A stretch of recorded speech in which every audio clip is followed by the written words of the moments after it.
Good morning দাদা, তোমায় বললাম।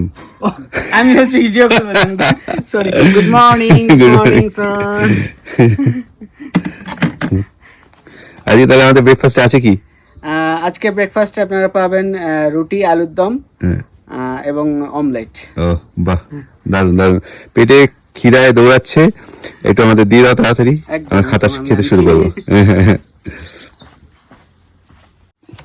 Good morning.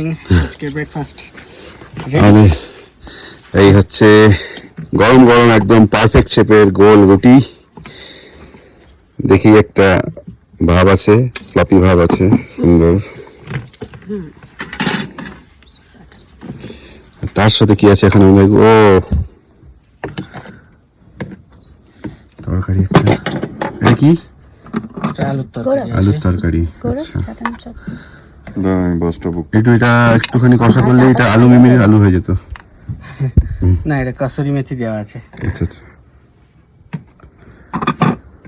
সাথে সাথেই চলে আসলো ব্রেকফাস্ট। আমাদের আছে রুটি, কাসুরি মেথি দিয়ে একখানা আলুর তরকারি, আর সাথে ডিমের অমলেট। এখন আমরা খাবো আর বিচার করব কেমন হয়েছে রান্না।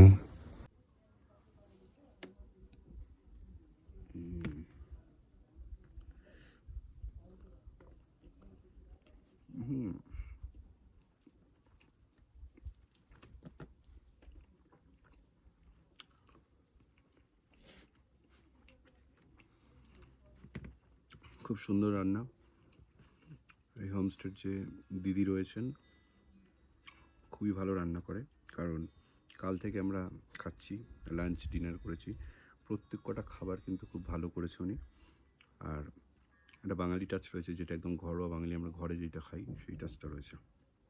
কিন্তু আমার মনে হয় পাহাড়ে আসলে সবসময় বাঙালি খাবার তো আমরা বাড়িতে খাই, কিছু সময় নেপালি কিছু ট্রাই করা উচিত। কারণ এদের কাছে আসি যখন, এদের যেটা ট্র্যাডিশনাল নিজস্ব খাবার হয় সেটা খাওয়া উচিত। আমরা হয়তো সাধারণত খাই না সেই খাবারটা, কিন্তু সেটাও ট্রাই করা উচিত।